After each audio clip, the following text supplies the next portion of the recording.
जय हिंद स्टूडेंट्स, क्या हाल चाल। बढ़िया एकदम। वेलकम है आप सभी लोगों का हमारे इस beautiful channel learn with concept पे। आज हम आ गए हैं स्टूडेंट्स आपके लिए लेके class 10 CBSE board MP board का एक और नया chapter human I and colourful world. चलिए स्टूडेंट्स इस चैप्टर को करते हैं start. Good morning, good afternoon, good evening, जिस भी टाइम पर हमारे वीडियो को देख रहे हैं। चलिए स्टूडेंट स्टार्ट करते हैं अपने इस ब्यूटीफुल से चैप्टर, ब्यूटीफुल से ह्यूमन आई को, जो कि बहुत ही इम्पॉर्टेंट है। तो पहला ही क्वेश्चन आता है स्टूडेंट्स के दिमाग में कि सर ये आई तो हम समझते हैं क्या है, अब हमें इसमें क्या पढ़ना है। तो ह्यूमन आई में स्टूडेंट्स आपको पढ़ना है पार्ट्स ऑफ ह्यूमन आई, कि ह्यूमन आई किस किस पार्ट्स से मिलकर बनी हुई है, उसका पूरा स्ट्रक्चर ह्यूमन आई का। फिर हमें उसमें स्टूडेंट डिफेक्ट्स पढ़ने हैं कि क्या क्या ह्यूमन आई में हमारी आंखों में ऐसे क्या डिफेक्ट्स आ जाते हैं जिससे हमें कम दिखने लगता है, वो चीज़ पढ़नी है। और कुछ हमें नेचर के ऐसे फेनोमेनन को पढ़ना है जो कि लाइट की वजह से हो रहे होते हैं इस चैप्टर में। चलिए स्टूडेंट्स स्टार्ट करते हैं अपना डिस्कशन ह्यूमन आई। और स्टूडेंट्स आप ये भी सोच रहे होंगे कि ह्यूमन आई पे एक अलग से ही चैप्टर क्यों बना, है ना, क्या ज़रूरत पड़ी एक पूरा चैप्टर ह्यूमन आई पे बनाने के लिए। तो बहुत इंपॉर्टेंट ऑर्गन है स्टूडेंट्स ये, इसीलिए इस पे बनाने की, एक पूरा चैप्टर बनाने की ज़रूरत पड़ी। स्टार्ट करते हैं human I. Human I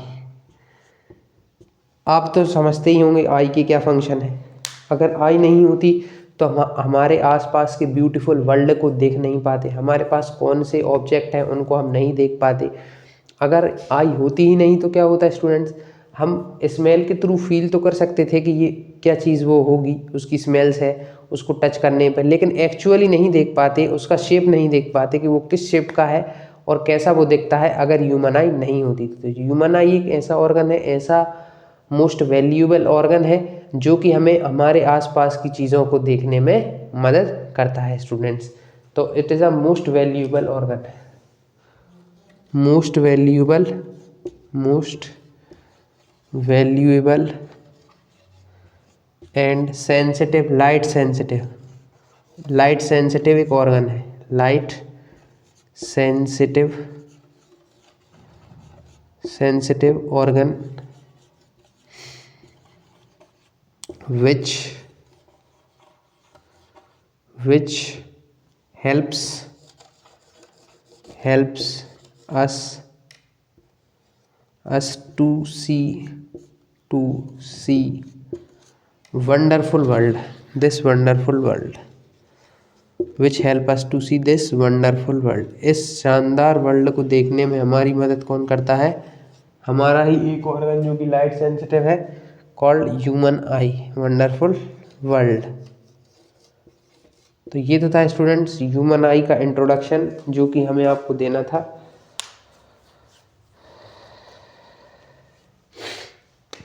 and objects around, एक और लिख लीजिए आप इसके आगे, एंड ऑब्जेक्ट्स अराउंड। इस चैप्टर में हम बहुत इंपॉर्टेंट चीज़ें पढ़ेंगे स्टूडेंट्स कि एक्चुअल सन, हमें सन दिखता है सुबह सुबह 6 बजे के कुछ मिनट पे वो निकलता है, तो वो एक्चुअल सनराइज़ नहीं होता है, वो एक्चुअल सनराइज़ नहीं होता। रेनबो कैसे बनता है, और ये हमें जो तारे होते हैं, स्टार्स होते हैं, वो टिमटिमाते हुए क्यों दिखते हैं, ट्विंकलिंग ऑफ स्टार क्यों देखने को मिलता है। तो ये सारी चीज़ें हमें स्टूडेंट्स इस चैप्टर में पढ़ने वाले हैं। आप इतना, ये थोड़ा बहुत है, आप इसको नोट कीजिए। आपने इसको नोट कर लिया होगा। वैसे ये तो एक इंट्रो था, इसको कोई नोट नहीं करना था, ये इस इंट्रो है, आपकी एनसीईआरटी में भी ये दिया हुआ है। चलिए अब डिस्कस करते हैं अपने मेन पार्ट से, मेन चैप्टर में आते हैं। सर मेन क्या है इसमें से, आप तो वो बताइए जो बोर्ड में आए। चलिए स्टूडेंट डिस्कस करते हैं उस पार्ट को जो कि आपके एग्ज़ाम में आना ही आना है। तो डिस्कस करते हैं स्ट्रक्चर ऑफ ह्यूमन आई, और फिर उनके पार्ट्स को डिस्कस करेंगे एक करके। तो structure of human I student discuss करते हैं। स्ट्रक्चर ऑफ ह्यूमन आई में क्या है स्टूडेंट्स, एक होती है आई बॉल, ये हो गया आउटर बल्ज पार्ट, थोड़ा सा बड़ा बनाते हैं, आउटर बल्जिंग पार्ट,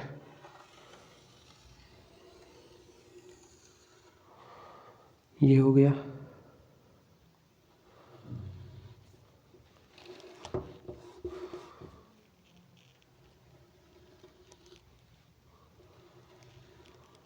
लेंस,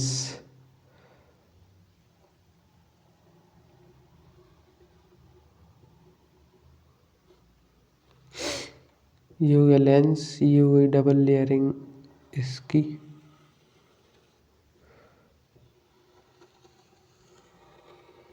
अभी स्टूडेंट अपन बस डायग्राम ड्रॉ कर रहे हैं, फिर आपको इसकी लेबलिंग कराएंगे।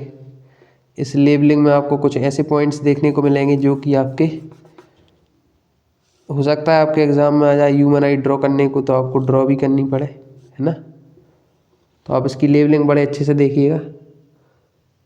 यहाँ पे आउटग्रोथ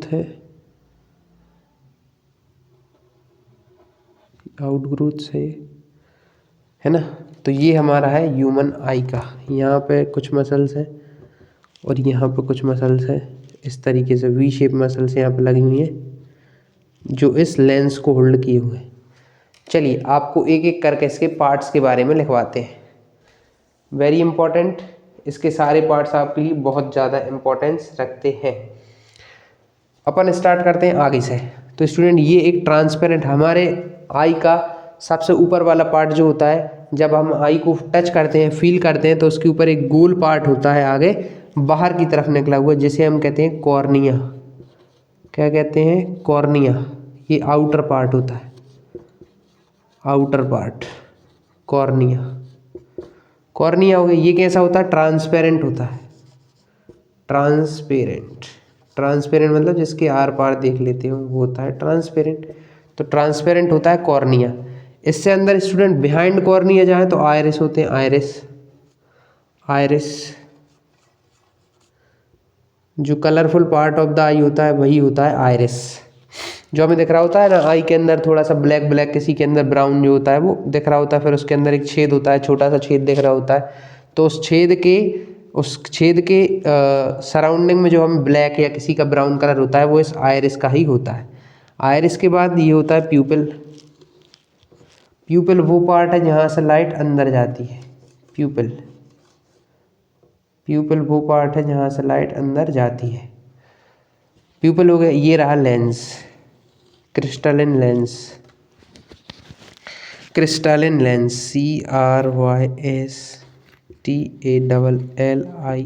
क्रिस्टलिन लेंस। यहाँ पे एक स्टूडेंट्स फ्लूइड भरा होता है कॉर्निया और इसके बीच, that is called aqueous humour. Aqueous AQUEOUS aqueous humour. ये क्या होता है? फ्लूइड होता है जो कि कॉर्निया और किसके बीच भरा होता है? Fluid between cornea and lens. Cornea और लेंस के बीच एक फ्लूइड भरा होता है, that is called aqueous humour. Lens and retina, last part is that what? Retina. Retina को थोड़ा सा डार्क करते हैं। रेटिना वो पार्ट है स्टूडेंट्स जहाँ पर लाइट सेंसिटिव सेल्स पाए जाते हैं और जहाँ पे इमेज भी फॉर्म हो रही होती है। इमेज फॉर्म रेटिना पे होती है, फिर ऑप्टिक नर्व्स के थ्रू क्या जा रहा होता है? ऑप्टिक नर्व्स के थ्रू सिग्नल ब्रेन को जा रहे होते हैं, फिर ब्रेन पता करता है कि हाँ ये इमेज क्या है, किसकी इमेज है, ये कौन पता करेगा? ब्रेन। तो ये अपनी कौन सी लाइनिंग हो गई? ये हो गई अपनी outer lining, that is called retina. Retina वो स्क्रीन हो गई जहाँ पे इमेज फॉर्म हो गई। ये हो गई ऑप्टिक नर्व्स जो कि इमेज का सिग्नल ब्रेन तक लेके जाएंगी कि इमेज बन गई है, अब आप ये बता दीजिए किसकी है। तो ऑप्टिक नर्व्स, रेटिना, और ये जो बीच में भरा हुआ है दैट इज विट्रस ह्यूमर।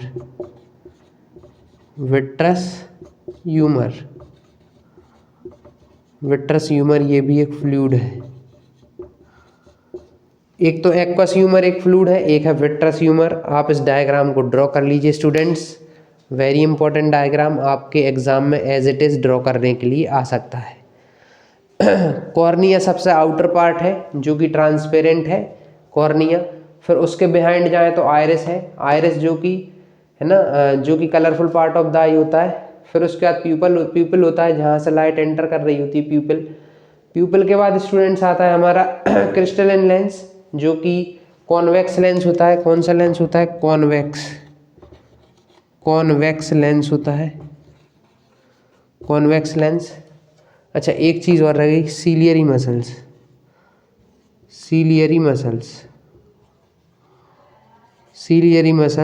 ये क्या कर रहे होते हैं स्टूडेंट्स? ये होल्ड करते हैं लेंस को। Ciliary muscle help in holding lens.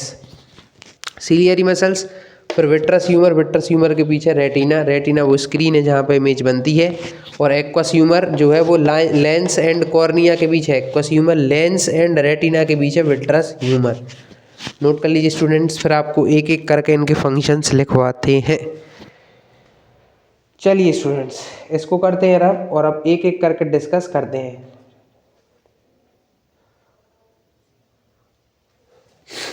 चलिए इसको करते हैं रब, आपने इसको नोट कर लिया होगा।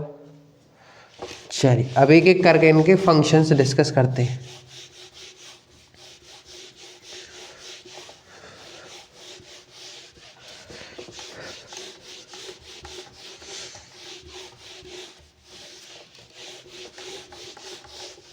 चलिए स्टूडेंट्स, स्टार्ट करते हैं functions.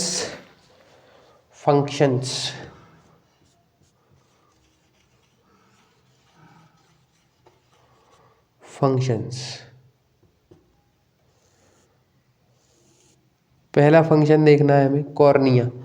First part is what? Cornea. Cornea क्या है? आउटर बल्ज पार्ट है आई का, outer bulge part of an eye का आउटर बल्ज पार्ट होता है। इसके बाद इससे क्या होता है? लाइट एंटर होती है यहाँ से, यहीं से लाइट एंटर होती है, लाइट एंटर्स थ्रू इट। इसी के थ्रू स्टूडेंट्स लाइट एंटर होती है, लाइट एंटर्स थ्रू इट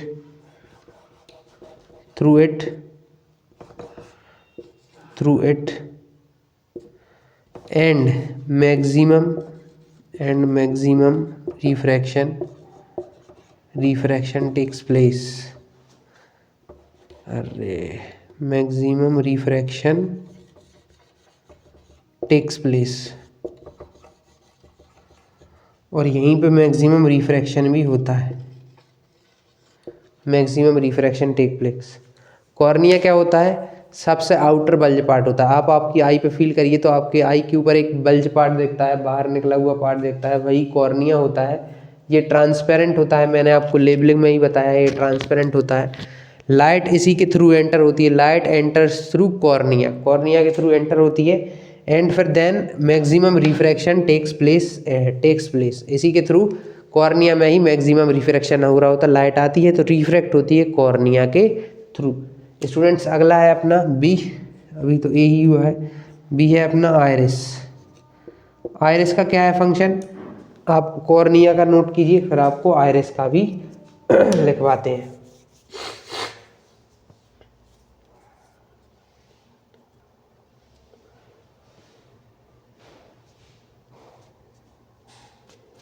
ये एक डार्क, जो स्टूडेंट्स आयरिस होता है ना, वो एक डार्क मस्क्यूलर डायफ्राम होता है, डार्क कलर का तो होता ही, हमने आपको ही बताया, dark muscular diaphragm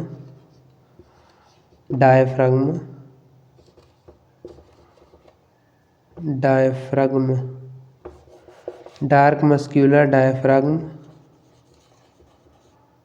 controls the size of प्यूपिल। किसके साइज को कंट्रोल करता है? साइज ऑफ प्यूपिल को कंट्रोल करता है, कि प्यूपिल का साइज क्या होगा ये कंट्रोल करके रखता है। अब सी, प्यूपिल क्या है? प्यूपिल का काम क्या है? प्यूपिल जो होता है वो रेगुलेट करता है, regulates amount of light entering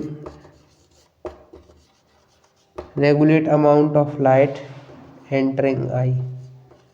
जितनी लाइट अंदर जाएगी उसको रेगुलेट कौन करेगा? प्यूपिल करेगा। Pupil regulates amount of light entering the eye. चलिए स्टूडेंट, थोड़ा सा आपको बता देते हैं, आयरिस जो होता है वो कलरफुल पार्ट होता है। ये क्या कर रहा होता है? प्यूपिल के साइज को कंट्रोल कर रहा होता है, कंट्रोल्स साइज ऑफ प्यूपिल क्या होता है? रेगुलेट कर रहा होता है अमाउंट ऑफ लाइट का अमाउंट कितना जाएगा। देखिए स्टूडेंट, जब हम धूप में जाते हैं, जब लाइट ज़्यादा होती है तो क्या होता है स्टूडेंट? प्यूपिल का साइज छोटा हो जाता है। क्यों? लाइट ज़्यादा है तो कम ही लाइट आई के अंदर जाएगी, इसलिए वो छोटा हो जाता है। कौन करता है उसको छोटा? आयरिस करता है। आयरिस उसके साइज को छोटा या बड़ा कर रहा होता है। प्यूपिल छोटा तो कम लाइट अंदर जाएगी। अब मान लीजिए आपका, और जब अंधेरे में होते हैं तो प्यूपिल का साइज कैसा होता है? बड़ा, क्योंकि फिर उसको ज़्यादा लाइट चाहिए। अंधेरे में उसको ज़्यादा लाइट की ज़रूरत होती है, बहुत ज़्यादा उजाले में उसको, जैसे सनलाइट में हम, तो प्यूपिल जो है वो हमारा छोटा हो जाता है, क्योंकि कम लाइट की ज़रूरत होती है, क्योंकि बाहर बहुत ज़्यादा लाइट है तो इतनी लाइट की अपन को ज़रूरत नहीं है, इसलिए प्यूपिल छोटा हो जाता है। अब स्टूडेंट्स, प्यूपिल जब छोटा बड़ा हो रहा है तो अब आपने ये भी देखा होगा कि जैसे हम धूप में खड़े होते हैं बहुत ज़्यादा, एकदम से हम अंधेरे में आते हैं तो कुछ मिनट तक, कुछ सेकंड्स तक हमें कुछ दिखाई नहीं देता है। क्यों नहीं दिखाई देता है? क्योंकि स्टूडेंट्स, प्यूपिल जो है वो बहुत ज़्यादा रोशनी में, सनलाइट में छोटा होता है, उसका साइज़ छोटा होता है। फिर जैसे ही हम अंधेरे में आता है तो उसके साइज़ को बड़ा होने में टाइम लगता है, इसलिए हमें कुछ देर तक अंधेरा दिखता रहता है। Note this students. फिर अपन अगला फंक्शन डिस्कस करते हैं, that is of eye lens retina. चलिए, अब सी तक हो गए, अब डी डिस्कस करते हैं। D that is eye lens. Eye lens का क्या काम है? आई लेंस का काम है इमेज को फॉर्म करना। आई लेंस का काम है इमेज को फॉर्म करना, किस पे? रेटिना पे।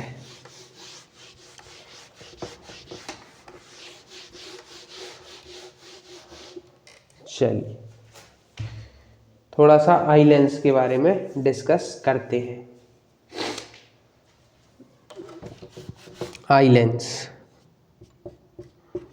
आई लेंस जो है स्टूडेंट्स हमारा, वो किस मटेरियल का बना होता है? जेली लाइक मटेरियल का बना होता है। जेली लाइक एक मटेरियल से बना हुआ है, जेली लाइक मटेरियल का ये बना हुआ है ना। आई लेंस है कौन सा लेंस? कॉन्वेक्स लेंस है, कॉन्वेक्स लेंस है। फॉर्म्स, इसको ब्रैकेट में लिखिए आप, convex lens forms image on retina. किस पे फॉर्म करता है इमेज? रेटिना पे फॉर्म करता है। Forms image on what? Retina. Forms image on retina, retina पे इमेज बना रहा होता है। ये है हमारे लेंस के बारे में। अब इसका स्टूडेंट्स क्या है? कर्वेचर चेंज होता रहता है ना। जो कर्वेचर होता है लेंस का, कभी कभी तो वो थिक हो जाता है और कभी कभी वो थिन हो जाता है। ये किस पे डिपेंड करता है? सीलियरी मसल्स पे डिपेंड करता है कि जो हमारा लेंस है उसका कर्वेचर थिक रहेगा या थिन रहेगा। जैसे हम कभी दूर के ऑब्जेक्ट को देख रहे होते हैं तो हमारे जो सीलियरी मसल्स होते हैं वो रिलैक्स हो जाते हैं, इसलिए हमारा जो लेंस होता है वो थोड़ा सा कैसा होता है? थिन होता है। जब हम फार के ऑब्जेक्ट को देख रहे होते हैं, फार, जब हम पास के ऑब्जेक्ट को देख रहे होते हैं तो हमारे सीलियरी मसल्स कॉन्ट्रैक्ट हो जाते हैं, तो कैसा हो जाता है? ये नियर में बल्ज हो जाता है ना, थिक हो जाता है, और दूर वाले में ये थिन हो जाता है। तो ये था आई लेंस के बारे में। अब आपको आई लेंस से हट के एक चीज़ बताते हैं, रेटिना। रेटिना रह गया है, रेटिना रह गया और ऑप्टिक नर्व रह गई है। Retina, it is a screen, it is a screen on which image forms, image forms. It has many light sensitive cells. It has many light sensitive cells. इसके पास बहुत सारे लाइट सेंसिटिव सेल्स होते हैं, light sensitive sales इसके पास होते हैं। It is a screen on विच, और screen की जगह आप एक मेम्ब्रेन लिख सकते हैं, membrane. It is a membrane on which image forms, membrane और screen on which image forms. It has many light sensitive cells. Last रह गया है ऑप्टिक नर्व्स। ऑप्टिक नर्व्स का क्या काम है वो भी लिखवाते हैं। ऑप्टिक नर्व्स, तो इमेज किस पे फॉर्म होती है स्टूडेंट्स? इमेज फॉर्म होती है रेटिना पे। ये सारे बोर्ड के क्वेश्चन है। इमेज किस पे फॉर्म होती है? रेटिना पे। अच्छा, amount of light entering the eye कौन डिसाइड कर रहा होता है? प्यूपिल डिसाइड कर रहा होता है। साइज ऑफ द प्यूपिल को कौन रेगुलेट कर रहा होता है, आइरिस रेगुलेट कर रहा होता है। मैक्सिमम रिफ्रैक्शन कहाँ चल रहा होता है, कॉर्निया पे हो रहा होता है। ऑप्टिक नर्व्स का क्या फंक्शन है, ऑप्टिक नर्व्स का फंक्शन है students sends signals to brain. इसका काम है सिग्नल भेजना ब्रेन के पास, सेंड सिग्नल्स टू ब्रेन। जो भी इमेज बनी उसका सिग्नल ब्रेन तक कौन पहुंचाएगा, ऑप्टिक नर्व्स पहुंचाती है। चलिए स्टूडेंट्स, अब अपना लास्ट ये हो गया अपने फंक्शन सारे आई से रिलेटेड जितने भी फंक्शन थे हमने आपको बता दिए। हमने आपको क्वेश्चंस भी बता दिए जो जो आ सकते हैं, जैसे कि on which part of the eye image forms, तो retina. Which part of eye decide the amount of light entering the eye, pupil. Which part of the eye regulates the size of pupil, iris. In which part of eye maximum refraction take place, cornea. On which part of eye image forms, retina. सारे हमने आपको part एकदम अच्छे से बता दिए। अब चलते हैं अपने नेक्स्ट टॉपिक की ओर। आपने इसको नोट कर लिया होगा, नहीं किया हो तो यूट्यूब पे पॉज बटन है उसको क्लिक कीजिए, इसको नोट कीजिए। चलिए स्टूडेंट्स, और स्टूडेंट्स हम इसी चैनल पे शॉर्ट वीडियो भी अपलोड करते हैं जहां हम class 10th CBSE as well as MP board के previous year question 1 marker 2 marker solve कराते हैं शॉर्ट्स वीडियो में, तो आप वो भी देखा करें। चलिए स्टूडेंट्स, अब आते हैं पावर ऑफ अकोमोडेशन पे।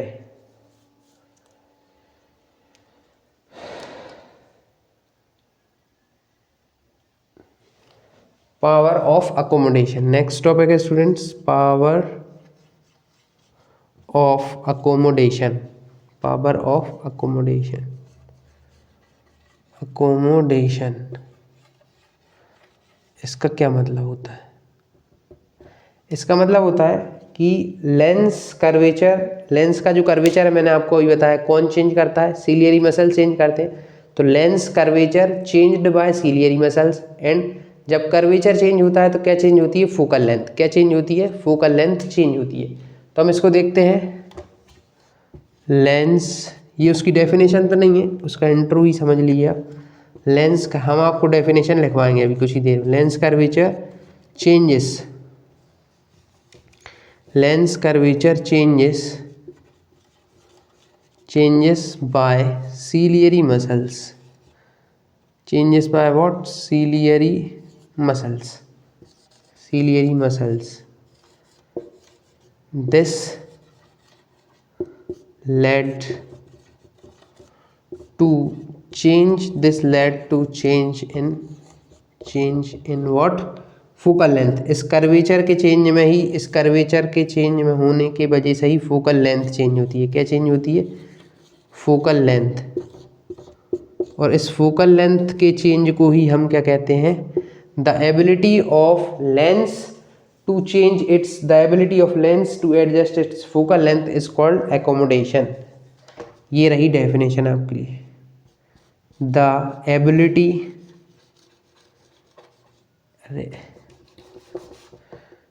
द एबिलिटी ऑफ लेंस, क्या लिखा रहा है, the ability of lens to adjust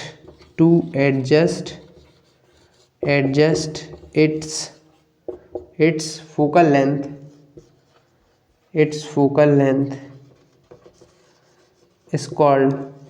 is called accommodation, is called accommodation, या power of accommodation is called, sorry accommodation ही लिखिए, is called accommodation। इसी को हम अकोमोडेशन कहते हैं, और यही है पावर ऑफ अकोमोडेशन। कि किस में चेंज करना, change in the focal length. क्यों चेंज हो रही है, क्योंकि लेंस का कर्वेचर कौन चेंज कर रहा है, ciliary muscles. Lens curvature changes by ciliary muscles, this lead to change in this focal length, and the ability of lens to adjust its focal length is called accommodation. जब lens अपनी focal length को adjust करता है तो उस power को, उस quality को, उस एबिलिटी को हम अकोमोडेशन कहते हैं। The ability of lens to adjust its focal length. आप इतना नोट करिए, फिर आपको लिखवाते हैं कि पास की चीज़ देखनी होगी तो क्या होगा और दूर की चीज़ देखनी होगी तो क्या होगा। चलिए इसको रब करते हैं। अगर पास की चीज़ देखनी होगी तो लेंस कैसा होगा और दूर की चीज़ देखनी होगी तो लेंस कैसे काम करेगा, और अगर ये सीलियरी मसल्स ही खराब हुआ है तो क्या होगा। ऐसे बहुत सारे क्वेश्चन आपके दिमाग में आ रहे होंगे। पहले डिस्कस कर लें कि सीलियरी मसल्स का कहाँ कहाँ काम होता है। चलिए डिस्कस करते हैं सीलियरी मसल्स कहाँ कहाँ काम आने वाले हैं। तो देखिए स्टूडेंट, अगर सीलियरी मसल्स रिलैक्स्ड है, अगर मसल्स कैसे हैं, रिलैक्स्ड, मसल्स अगर रिलैक्स पोजीशन में है, मसल्स रिलैक्सेस, तो क्या होगा, जो लेंस होगा वो थिन हो जाएगा, थिन लेंस हो जाएगा। और जब थिन लेंस होगा तो फोकल लेंथ बढ़ जाएगी। जब लेंस थिन होगा तो क्या होगा, फोकल लेंथ बढ़ेगी या घटेगी स्टूडेंट। जब मसल रिलैक्स होगा तो फोकल लेंथ जो है वो बढ़ जाएगी। क्या होगा, फोकल लेंथ बढ़ जाएगी। फोकल लेंथ जो है वो बढ़ जाएगी, इंक्रीजेस लिखिए आप, तो फोकल लेंथ इंक्रीजेस। ये होगा कब स्टूडेंट्स की मसल रिलैक्स कब होंगी, during far point, during observing far point. जब हम किसी दूर के पॉइंट को देख रहे होंगे तब ये कंडीशन आएगी, जब हम किसी दूर के पॉइंट को देख रहे होंगे। अगर मान लीजिए हम नियर के पॉइंट को देख रहे हैं तो क्या होगा, नियर के पॉइंट को देख रहे होंगे तो क्या होगा, मसल कॉन्ट्रैक्ट होंगी, मसल्स क्या हो जाएंगी, कॉन्ट्रैक्ट। और जब मसल्स कॉन्ट्रैक्ट होंगी तो उससे क्या होगा, लेंस जो होगा, लेंस कैसा हो जाएगा, लेंस थिक हो जाएगा। फिर उसके बाद क्या होगा, फोकल लेंथ जो है वो घट जाएगी, फोकल लेंथ डिक्रीज हो जाएगी, फोकल लेंथ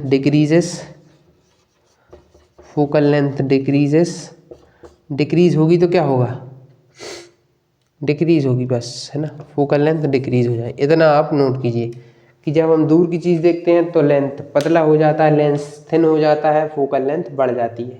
जब हम पास की चीज़ देखते हैं तो फोकल लेंथ घट जाती है ना, फोकल लेंथ क्या हो जाती है, कम हो जाती है, और मसल्स कॉन्ट्रैक्ट कर जाते हैं। चलिए स्टूडेंट्स इसको करते हैं रब। हमने आपको यही बता दिया कि दूर की चीज़ को हम कैसे देख पाते हैं, पास की चीज़ को कैसे देख पाते हैं, with the help of what, lens, ciliary muscles की वजह से। और ये जो चेंज हो रहा है ना स्टूडेंट, फोकल लेंथ में बढ़ रही है, घट रही है, यही तो क्या है, पावर ऑफ अकोमोडेशन। चलिए इसको करते हैं रब। अब डिस्कस करते हैं farther point of I.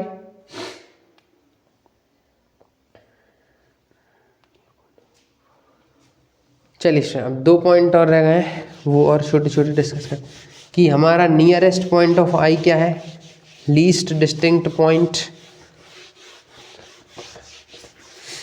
Near point of eye क्या है और हमारा फार पॉइंट ऑफ आई क्या है। मतलब हमारी नॉर्मल आई कहाँ तक देख सकती है, उसकी रेंज हम देखना चाह रहे हैं।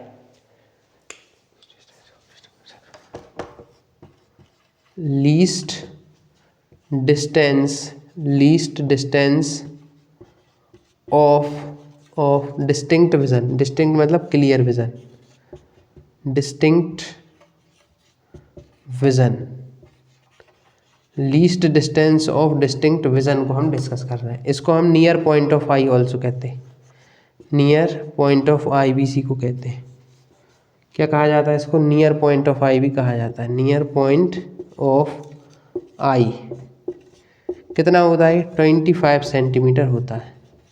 यानी अगर हमें किसी चीज़ को क्लियरली देखना है, अगर हम उसको ज़्यादा पास रख लेते हैं ना स्टूडेंट्स, तो हमें ब्लर देखने लगती है। कैसी देखने लगती है, ब्लर। तो हमें कितनी मिनिमम डिस्टेंस पर किसी भी चीज़ को रखना चाहिए, 25 सेंटीमीटर, तो वो हमें क्लियरली दिखाई देती है। न्यूज़पेपर से पढ़ते समय भी हम 25 सेंटीमीटर पर रख सकते हैं। दूसरा है far point of eye, far point of eye of normal eye का देखें, है ना, नॉर्मल आई का, वो भी नॉर्मल आई का है ऊपर वाला, ये है इन्फिनिटी। मतलब आप कितने भी दूर तक देख सकते हैं एक नॉर्मल आई। अगर आपकी आंखें अच्छी हैं, कोई डिफेक्ट नहीं है, तो आप कितने भी दूर तक का पॉइंट स्टूडेंट्स देख सकते हैं बिना किसी ब्लरिंग के। कोई ब्लरिंग नहीं होगी, आप कितने भी दूर का पॉइंट देख सकते हैं। Note this students, very important, इन पर PYQ आए हुए हैं, इन दोनों पॉइंट पे PYQ आए हुए हैं, नोट करिए इनको।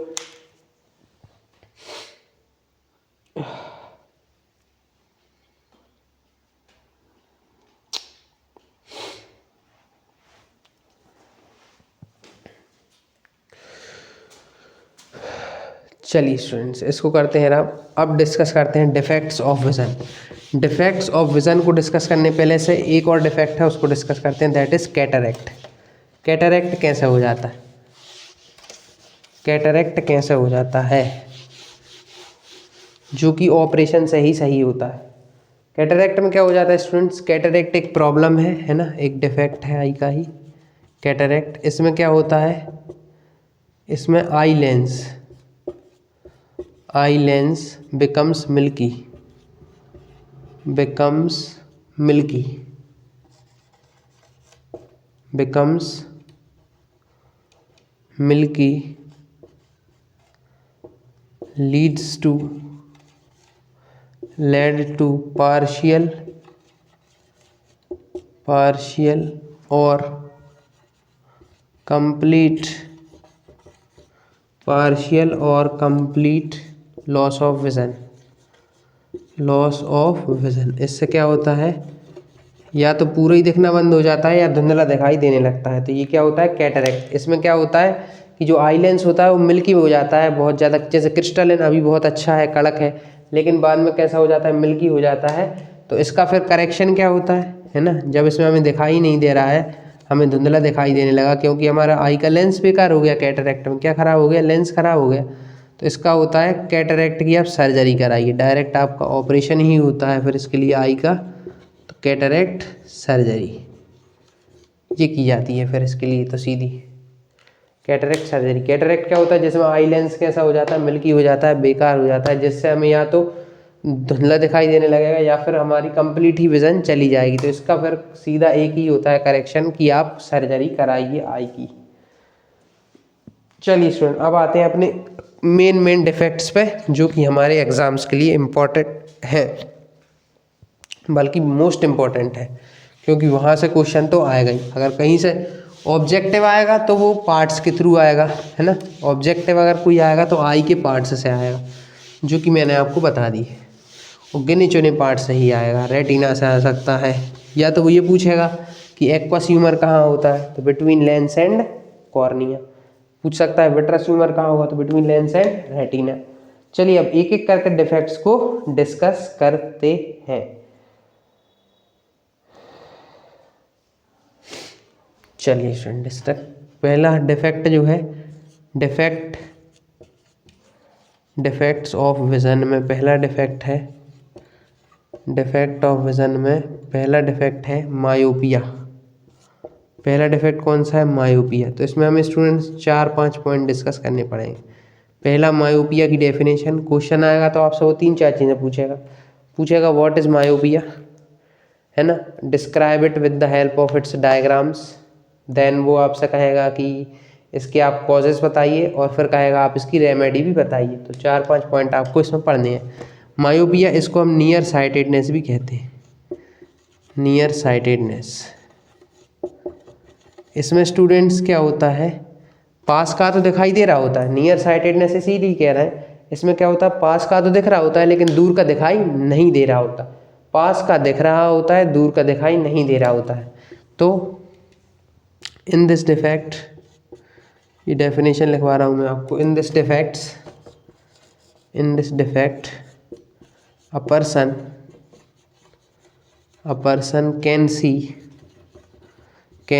see nearby objects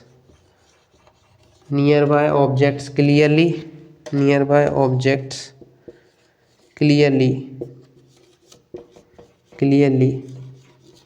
but cannot see distant objects distinctly,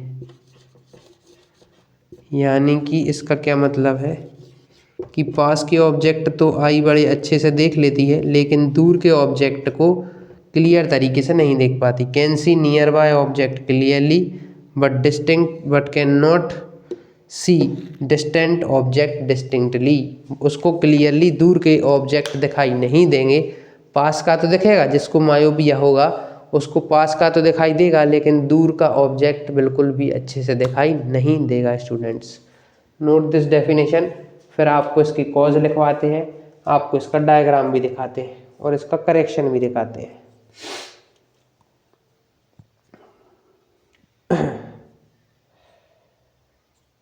चलिए स्टूडेंट डिस्कस करते हैं,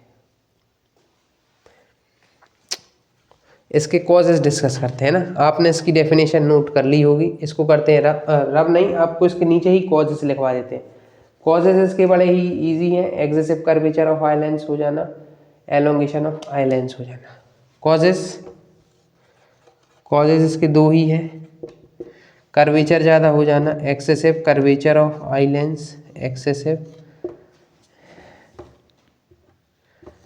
excessive curvature of eye lens, curvature of eye lens, excessive curvature of eye lens, ये पहला कॉज था। दूसरा कॉज है elongation of eye ball, elongation of eye ball का elongation हो जाना। दो इसके कॉज है, पहला है एक्सेसिव कर्वेचर हो जाना आई लेंस का, और दूसरा है कि एलोंगेशन बड़ा हो जाना। पुतली क्या, आई की पुतली सुनी है ना आपको, ये गोल जो होता है इस तरीके, ये होती है आई बॉल। इस पूरे को हम क्या कहते हैं, आई बॉल। तो आई बॉल इसमें बड़ी हो जाए या फिर कर्वेचर लेंस का ज़्यादा हो जाए, तो ये दो कॉज होते हैं हमारे किसके, मायोपिया के। चलिए अब इसका डिस्कस करते हैं।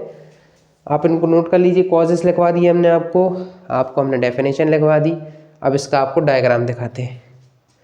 Note this student. चलिए आपने नोट कर लिया होगा, नहीं किया हो तो यूट्यूब पे पॉज का बटन है, पॉज की फैसिलिटी दी गई है आप लोगों को। चलिए स्टूडेंट्स रब करते हैं इसको।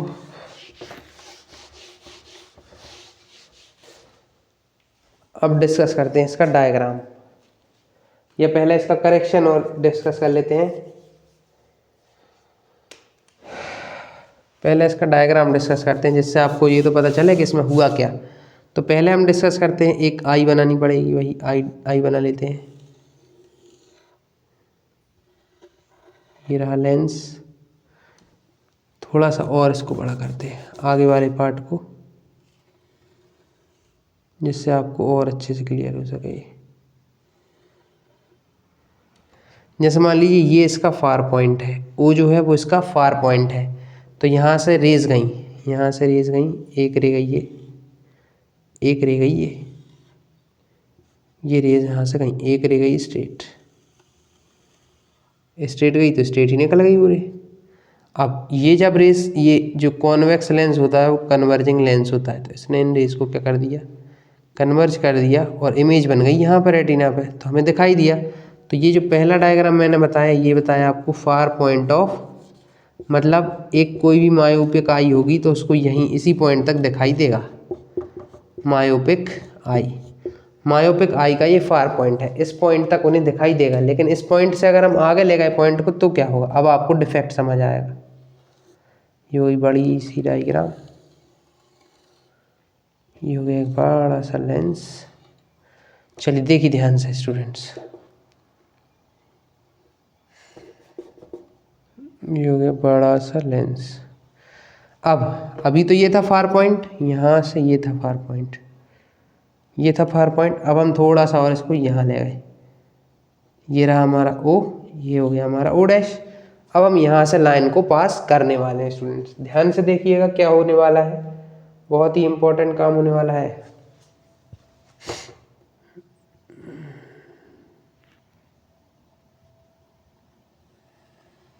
ये रह गई,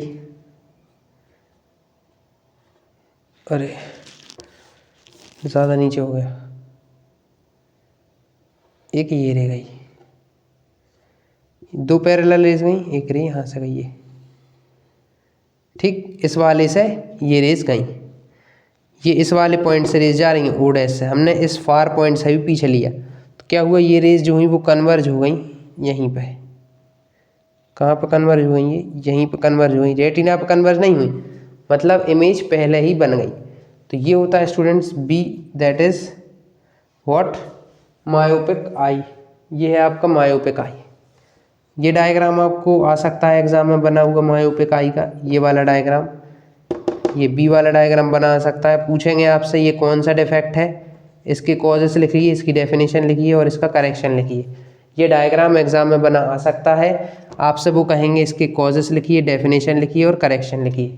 तो देखिए स्टूडेंट्स, क्या हुआ कि यहाँ जो फार पॉइंट था उसकी तो इमेज सही बन रही थी, लेकिन जब हमने और पीछे लिया पॉइंट, हमने पढ़ा ही था कि नियर साइटेडनेस ये होती है, पास का दिखाई देता है, दूर का नहीं।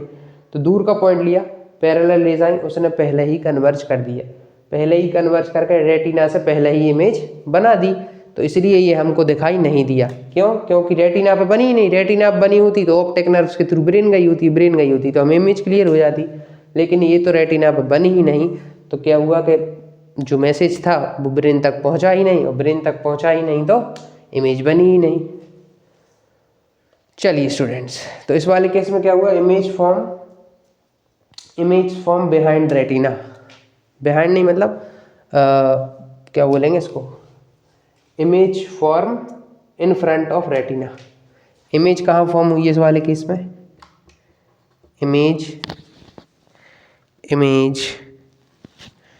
इमेज जो है forms in front of retina, in front of retina जो है ये इमेज बन गई है ना, ये इन फ्रंट ऑफ रेटिना क्या बन गई, ये इमेज बन के तैयार हो गई। तो लेकिन ये हमें दिखाई नहीं दी। अब इस इमेज को वापस रेटिना पे ले जाने के लिए क्या किया जाएगा, आपने ये दोनों डायग्राम स्टूडेंट्स बना लिए होंगे, नहीं बनाए तो बना लीजिए।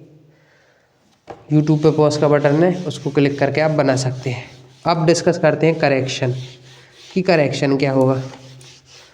करेक्शन करने के लिए एक काम करते हैं स्टूडेंट्स, एक ऐसा लेंस लगा देते हैं आई के आगे जिससे कि क्या हो, हमें पॉइंट दिख जाए। ऐसा एक लेंस लगा देते हैं आई के आगे जिससे हमें पॉइंट दिखाई दे जाए। चलिए स्टूडेंट्स, इसको करते हैं डिस्कस कि क्या होगा।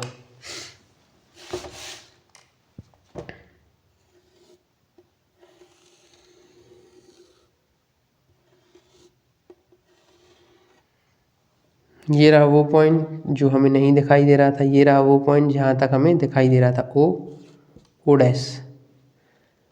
अभी भी यहाँ से वही पैर। अब क्या होगा इस बार, करेक्शन तो कर लें पहले। करेक्शन ये होगा स्टूडेंट्स कि हम इसके आगे कॉनकेव लेंस लगा देंगे, concave lens of suitable power use करेंगे। तो यहाँ से जो पैरेलल रेज गई उनको ये डाइवर्ज, ये सही नहीं बना, ये रहा कॉनकेव लेंस, यहाँ से रेज गई, इससे पैरेलल गई, इसने इनको कर दिया डाइवर्ज। यहाँ से रेज गई, वो भी पैरेलल ही गई, सॉरी आगे निकल गई, ये गई रेज पैरेलल, इसने इसको कर दिया डाइवर्ज। यहाँ पे ये क्या हो गया, डाइवर्ज हो गई। यहाँ पे ये जो अच्छे से ही दिखा देते हैं आपको, ये थोड़ा सा और इसमें ये, क्योंकि स्टूडेंट दूसरा डायग्राम आपको बना के दिखाते हैं, आप क्लियर नहीं होगा नहीं तो इससे। एक और आपको बड़ा सा डायग्राम बना के दिखाते हैं। क्या प्रॉब्लम आ रही थी अभी स्टूडेंट्स, इमेज जो है वो आगे बन रही थी, इमेज रेटिना पर नहीं बन रही थी। हमने क्या किया, करेक्शन के लिए एक कॉनकेव लेंस आगे लगा लिया, है ना। तो ये जो थी वो रेज जा रही थी, ठीक। ये वो पॉइंट है जहाँ की हमें दिखाई नहीं दे रहा था, ये वो पॉइंट है जहाँ तक हमें दिखाई दे रहा था। जहाँ से नहीं दिखाई दे रहा था वहाँ पे हमें रेस ये गई, इसने यहाँ से डाइवर्ज किया, रेस ये चली गई। यहाँ से ये रे गई, यहाँ से इसने ये डाइवर्ज किया, ये चली गई। अब जब ये डाइवर्ज हुई तो ये यहाँ पे आकर मिल गई, यहाँ पे आकर मिल गई तो रेटिना पे इमेज बन गई। और रेटिना पे जब इमेज बन गई तो फिर क्या होगा, तो फिर हमें वो इमेज दिख जाएगी। अब जब यहाँ से आई हैं रेज हमें यहाँ से आती हुई दिख जाएंगी। ये इस तरीके का एक करेक्टिव डायग्राम बनेगा स्टूडेंट्स। इस तरीके से ये करेक्टिव डायग्राम बनेगा। थोड़ी सी आई बॉल अच्छी नहीं बनी है, बट ठीक है, जैसी भी आई बॉल बनी अच्छी बनी। ये आई बॉल बन गई। तो करेक्शन ऑफ मायोपिक आई के लिए क्या करना होगा, एक कॉनकेव लेंस लगाना होगा। यहाँ पे हम करेक्शन भी लिख लेते हैं। करेक्शन, इसने क्या किया, जो इमेज रेटिना से पहले बन रही थी यहाँ पे, उस इमेज को इसने पीछे कर दिया। तो correct this defect can be this defect can be corrected by using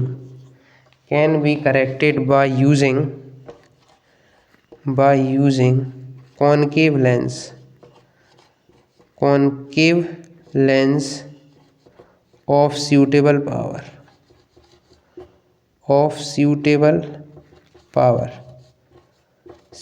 power का कॉनकेव लेंस यूज़ करेंगे, उससे ठीक हो जाएगा। दिस ब्रिंग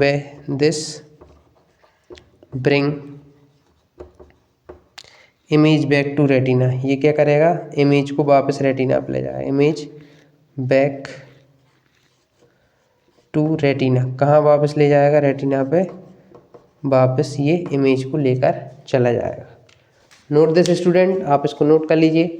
फिर डिस्कस करते हैं नेक्स्ट डिफेक्ट ऑफ विज़न, जो कि है हमारा हाइपरमेट्रोपिया। फिर डिस्कस करते हैं हाइपरमेट्रोपिया, जो कि हमारा नेक्स्ट डिफेक्ट ऑफ विज़न है। चलिए, आपने इसको नोट कर लिया होगा। इसको करते हैं रब एंड डिफेक्ट ऑफ विज़न में ही चलते हैं। इसी सीरीज़ में आगे डिस्कस करते हैं नेक्स्ट। तो ये स्टूडेंट्स, ये कैसा डिफेक्ट था जिसमें पास का तो दिख रहा था पर दूर का नहीं दिख रहा था। आपने देखा होगा बहुत सौ लोगों को पास का चश्मा लगा होता है, तो वो चश्मा जो है लगा होता है वो कॉनकेव लेंस का लगा होता है। जिनको पास का नहीं दिख रहा होता, दूर का दिख रहा होता है। चलिए, सेकंड, इसी डिफेक्ट ऑफ विज़न में सेकंड डिफेक्ट है, बी डिफेक्ट है, जिसका नाम है हाइपरमेट्रोपिया। ये बिल्कुल मायोपिया का उल्टा है। हाइपरमेट्रोपिया,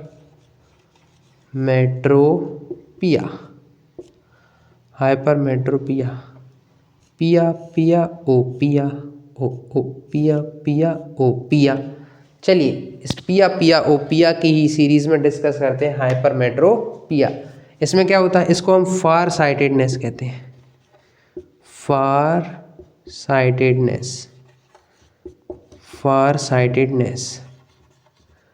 साइटेडनेस क्यों कह रहे हैं sir? Because in this defect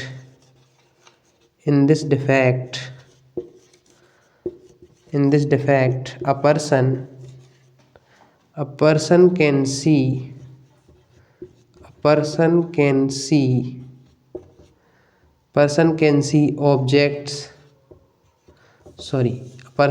see far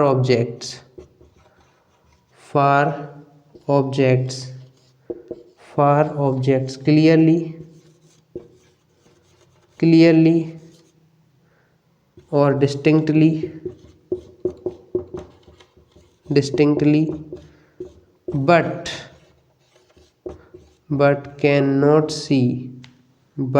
cannot see near objects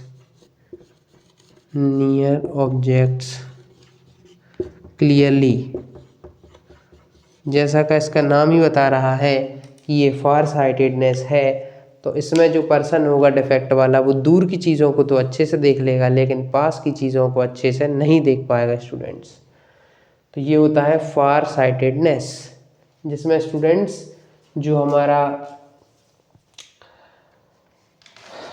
जो डिफेक्टेड पर्सन होता है, वो दूर की चीज़ें तो अच्छे से देख रहा होता है, लेकिन पास की चीज़ें अच्छे से नहीं देख पा रहा होता है। इसका जो नियर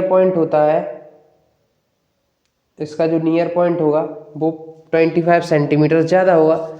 मायोपिक आई में क्या था, पास की चीज़ें अच्छे से दिख रही थी, यानी कि उसका जो नियर पॉइंट था वो समथिंग समथिंग 25 रहा होगा कि पास की चीज़ें दिख रही थी लेकिन दूर की नहीं। इसमें क्या होगा, इसका नियर पॉइंट जो है 25 सेंटीमीटर से ज़्यादा रहा होगा। मतलब दूर की चीज़ें दिख रही हैं तो 25 सेंटीमीटर से दूर वाली चीज़ें तो दिख रही हैं, लेकिन 25 सेंटीमीटर और उससे मतलब मान लीजिए इसका 25 सेंटीमीटर से ज़्यादा नियर पॉइंट है ना। यानी मान लीजिए 35 सेंटीमीटर इसका नियर पॉइंट है, मतलब 35 सेंटीमीटर तक इसको दिखाई दे रहा है। 35 सेंटीमीटर से आप जैसे ही इस पर्सन के पास लाएंगे जिसको हाइपरमेट्रोपिया है, उस 35 सेंटीमीटर डिस्टेंस से कोई ऑब्जेक्ट पास लाएंगे तो इसको दिखाई देना बंद हो जाएगा, वो चीज़ इसको नहीं दिखेगी। चलिए इसके कॉजेस डिस्कस करते हैं। जो मायोपिया था उसमें कहाँ बन रही थी image, image form in front of retina. इसमें क्या होगा, बिहाइंड द रेटिना इमेज बनेगी। इसके डिस्कस करते हैं कॉजेस। उसमें क्या हो रहा था, कर्वेचर बढ़ रहा था, है ना। उसमें क्या हो रहा था, कर्वेचर ऑफ लेंस बढ़ गया था। इसमें क्या होगा, फोकल लेंथ जो है, फोकल लेंथ वहाँ पर डिक्रीज हो गई थी, यहाँ पर इंक्रीज हो जाएगी। Focal length increases. आप दोनों के जो हैं कॉजेस आप अपोजिट भी कर सकते हैं। आई बॉल साइज डिक्रीजेस, वहाँ पे साइज इंक्रीज हो रहा था आई बॉल का और कर्वेचर ऑफ लेंस बढ़ रहा था। आप वहाँ पे इसके अपोजिट भी लिख सकते हैं, जैसे वहाँ पे कर्वेचर बढ़ रहा था तो फोकल लेंथ कम हो रही थी, यहाँ पे फोकल लेंथ बढ़ेगी। आप वहाँ लिख सकते हैं फोकल लेंथ डिक्रीजेस, यहाँ आप लिख देंगे फोकल लेंथ इंक्रीजेस। वहाँ आई बॉल का साइज इंक्रीज हो रहा था, यहाँ पे आई बॉल का साइज डिक्रीज हो रहा है। आप ऐसे भी याद रख सकते हैं ट्रिक के थ्रू कि मायोपिक आई में क्या हो रहा था, फोकल लेंथ डिक्रीज हो रही थी, आई बॉल का साइज इंक्रीज हो रहा था, यानी दोनों चीज़ें एक दूसरे को अपोजिट। फिर हाइपरमेट्रोपिया में क्या हुआ, फोकल लेंथ तो इंक्रीज हो गई बट आई बॉल का साइज डिक्रीज हो गया, अपोजिट ईच अदर। चलिए स्टूडेंट्स अब इसका डिस्कस करते हैं डायग्राम। फिर डायग्राम के थ्रू हम आपको इसका करेक्शन भी बताएंगे।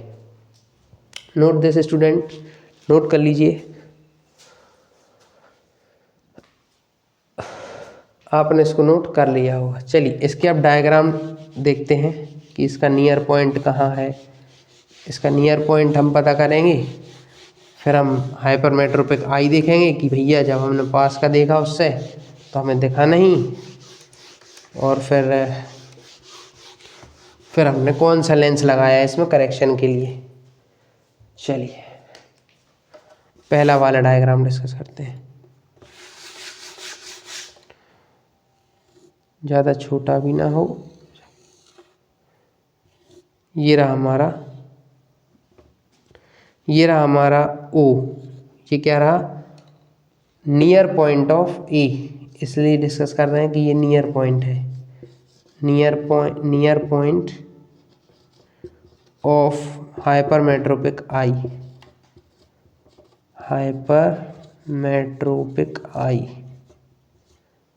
हाइपरमेट्रोपिक आई यहाँ पर डिस्कस करते हैं। यहाँ से रेस गई जुम्बा जुम्बा जुम्बा, ये रेस गई, एक रे यहाँ से गई जुम्बा जुम्बा जुम्बा, एक रे यहाँ से गई जुम्बा जुम्बा जुम्बा, सब कन्वर्ज होकर उन्होंने एक इमेज बना ली, जुम्बा जुम्बा जुम्बा। तो ये उन्होंने इमेज बना ली, that is called the near point of hypermetropic eye. यानी कि यहाँ तक तो इसको दिखाई देगा, यहाँ तक तो इसको दिखाई, इस मतलब यहाँ तक इसे दिखाई देगा ओ, और ये रहा ओ डैश। मतलब इसको इस पॉइंट पे इसको अगर देख रहे हैं इस ऑब्जेक्ट को तो ये इस आई को बिल्कुल अच्छे से दिखेगा। लेकिन अगर हम इस पॉइंट को देखें, इस पॉइंट को देखना चाहें तो क्या होगा, ये रहा हमारा वही ओ पॉइंट। अब हम ड्रॉ करने वाले हैं हाइपरमेट्रोपिक आई, जुम्बा जुम्बा जुम्बा। ये हो गया हमारा लेंस, ये हो गया लेंस, ये हो गई हाइपरमेट्रोपिक आई और ये हो गया लेंस। ठीक, अब इसमें देखिएगा क्या होगा। अब इसमें देखिए आप, ये O point, near point of, और ये रहा ओ डैश। इस बार हम ओ डैश को देखने की कोशिश कर रहे हैं। ओ डैश को जब हमने देखा,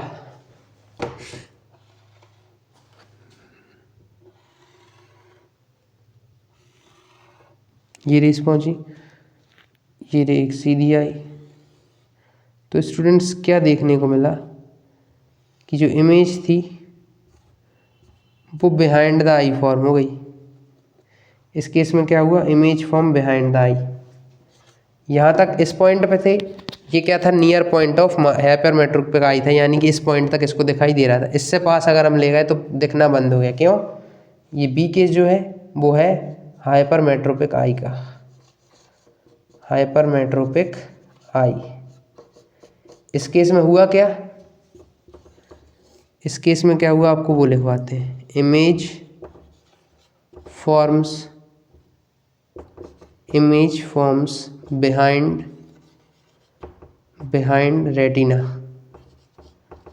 रेटिना के पीछे इमेज बन गई। अब क्या करें सर, जब रेटिना के पीछे इमेज चली गई तो अब इसमें कौन सा लेंस लगाया जाए। अब स्टूडेंट्स हम इसमें लगाने जा रहे हैं एक ऐसा लेंस जो कि इन रेस को और अच्छे से कन्वर्ज कर देगा और इमेज जो है रेटिना पे बना देगा। चलिए डिस्कस करते हैं उस लेंस को, रब कर दें इसको। अगर आपको ये डायग्राम यहाँ से ठीक लग रहे हो तो आप यहाँ से बना सकते हैं, मैं तो आपको एक्सप्लेन करने के लिए यहाँ पे बना रहा हूँ। और आपकी एनसीईआरटी में भी ये डायग्राम दिए हुए हैं, आप वहाँ से भी इनको प्रैक्टिस कर सकते हैं। अगर आपसे यहाँ ना बन पाए जल्दीबाजी में अच्छे से, तो आप एनसीईआरटी में यही डायग्राम आपको दिए हुए हैं, आप वहाँ से भी ये डायग्राम देख सकते हैं। अब हमें देखना है करेक्शन, थोड़ा सा बड़ा डायग्राम बनाएंगे क्योंकि करेक्शन देखना है। चलिए, ये रहा वो पॉइंट जहाँ हमें दिखाई दे रहा था फार पॉइंट ऑफ हाइपरमेट्रोपिक आई, और एक ये जो कि हमें नहीं दिख रहा था, वो था नियर पॉइंट ऑफ हाइपरमेट्रोपिक आई, है ना। नियर पॉइंट ऑफ हाइपरमेट्रोपिक आई हम देख चुके। अब देखिए यहाँ पे हम एक करेक्शन के लिए एक और कॉन्वेक्स लेंस लगा देंगे। क्या होगा, जब रेज यहाँ से यहाँ जाएंगी तो ये कुछ रेज को यहाँ कन्वर्ज कर देगा, और जब ये कुछ यहाँ कन्वर्ज कर देगा तो ये कुछ कन्वर्ज कर देगा, और यहाँ पे इमेज फॉर्म हो जाएगी, एंड इनको कन्वर्ज कर देंगे। ये हो गया करेक्शन। ये क्या हो गया, करेक्शन। ये हो गया करेक्शन। जो हमने इसका फर्स्ट पॉइंट डिस्क्राइब किया था, पहला पॉइंट देखा था, उसमें हमने देखा था नियर पॉइंट ऑफ हाइपरमेट्रोपिक आई, मतलब इस पॉइंट तक उनको दिखाई दे रहा था। जैसे ही हम उससे पास आए तो हमें दिखाई नहीं दे रहा था। क्यों, क्योंकि उसकी इमेज यहाँ फॉर्म होने लगी थी। फिर हमने यहाँ फॉर्म ना हो इसके लिए हमने क्या किया, एक कन्वर्जिंग लेंस का यूज़ किया जिसका नाम है कॉन्वेक्स लेंस। उसको यूज़ किया तो उसने थोड़ा सा कन्वर्ज कर दिया और फिर थोड़ा इसने कन्वर्ज कर दिया, तो इमेज अपनी रेटिना बन गई। तो करेक्शन क्या हो गया इसका, करेक्शन लिखेंगे, this defect can be corrected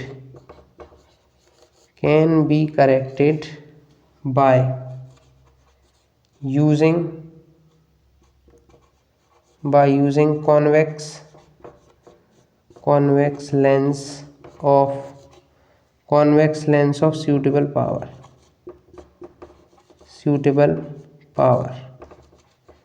फिर वही की वही लाइन सेम है, this bring image to retina। ये भी कहाँ ले आया, इमेज को रेटिना पे ही ले आया। इसको आप नोट कर लीजिए स्टूडेंट्स। फिर लास्ट अपना रह गया है प्रेस बायोपिया। पिया ओपिया वाली ही सीरीज में लास्ट रह गया है प्रेस बायोपिया। उसको और डिस्कस कर लेते हैं कि प्रेस बायोपिया क्या है।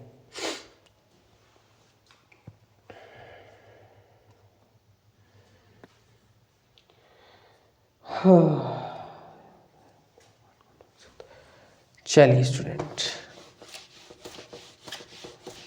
इसको करते हैं अब लास्ट डिफेक्ट हमारा रह गया है पिया ओपिया वाली सीरीज में प्रेस बायोपिया। लास्ट केस रह गया है जो कि है प्रेस बायोपिया, लास्ट केस। चलिए इसको और डिस्कस कर लेते हैं। Last case that is presbyopia सी। ये स्टूडेंट्स देखने को मिलती है ओल्ड पर्सन में। हाइपरमेट्रोपिया और मायोपिया तो किसी भी पर्सन में हो सकती है, लेकिन presbyopia usually take place in old persons. क्यों स्टूडेंट्स? क्योंकि पावर ऑफ अकोमोडेशन जो होती है, पावर ऑफ एकोमोडेशन, जो पावर होती है लेंस की अपनी फोकल लेंथ को चेंज करने की, पावर ऑफ अकोमोडेशन, वो क्या होता है? Decreases with ageing, decreases with ageing. Ageing के साथ वो क्या हो रही होती है? जैसे जैसे हम बूढ़े हो रहे होते हैं, हमारी एज बड़ी हो रही होती है, तो पावर ऑफ अकोमोडेशन कम होती जाती है, जिससे क्या होगा? Lead to what? जिससे क्या होगा? Lead to problem in seeing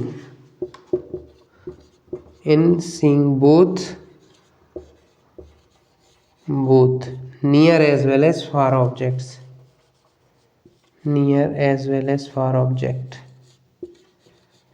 far objects। ना तो हमें पास के दिखेंगे, ना हमें दूर के दिखेंगे। इसके कॉजेस कुछ नहीं है, इसका कॉजेस यही है कि पावर ऑफ अकोमोडेशन जो है वो डिक्रीज हो गई यूजुअली। यहाँ पे आप यूजुअली भी वर्ड ही लिख लीजिएगा, यूजुअली डिक्रीजेस विथ एजिंग, इसलिए वो ख़त्म होती जा रही है। इसका करेक्शन क्या है? आप करेक्शन लिख लीजिए बस। Correction bye focal lens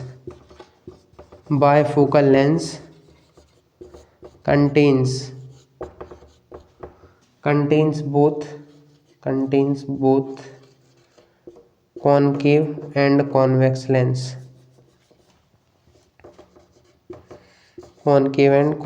lens, ऐसे लेंस का यूज़ किया जाएगा इसमें जिसमें दोनों हों, जिसमें अपर पार्ट, उस लेंस का अपर पार्ट जो होगा, अपर पार्ट वो रहेगा कॉनकेव, जिससे हम दूर के ऑब्जेक्ट देख सकें। Upper part concave and lower part convex रहेगा। लोअर पार्ट कौन सा रहेगा? कॉन्वेक्स। लोअर पार्ट कॉन्वेक्स रहने वाला है। अब जब ये होंगे upper part concave, lower part convex, तो हमें देखने को, हम जब नीचे से देखेंगे तो हमें पास की चीज़ें देखने को मिल जाएंगी, ऊपर से देखेंगे तो दूर की चीज़ें। तो यहीं पे स्टूडेंट्स होता है अपना ये डिफेक्ट्स ऑफ विज़न वाला टॉपिक ख़त्म, और यहीं पे अपनी वीडियो को आज अपन एंड भी रखते हैं। कल अपन डिस्कस करेंगे कैसे रेनबो बनता है ना, कुछ नेचुरल फेनोमेना जैसे कैसे रेनबो बनता है, सन हमें एक्चुअल सनराइज से पहले कैसे दिखाई दे जाता है, ट्विंकलिंग ऑफ स्टार क्यों होता है, और other things, other natural phenomena. आप इसको नोट कर लीजिए पहले पॉज करके। चलिए आप इसको, मैं हट गया हूँ, आप इसको पॉज के नोट कर लीजिएगा। अगर आपको स्टूडेंट्स ये जितने भी टॉपिक मैंने आपको इस वीडियो में बताया आपको ये समझ आ गए हों, अब आपको ये चैप्टर इजी लगने लगा हो, तो हमारे वीडियो को लाइक करें, हमारे चैनल को सब्सक्राइब करें। हम ऐसे ही regular video class 10 CBSE as well as MP board के लिए यहाँ पे अपलोड कर रहे हैं, और हम स्टूडेंट्स आपके लिए प्रीवियस ईयर क्वेश्चन के शॉर्ट्स वीडियो अपलोड कर रहे हैं, तो उनको भी देखें स्टूडेंट्स, आपको इनसे आपके बोर्ड्स में बहुत हेल्प मिलेगी। जय हिंद स्टूडेंट्स, मिलेंगे आपसे नेक्स्ट वीडियो में नेक्स्ट टॉपिक के साथ। जय हिंद स्टूडेंट्स।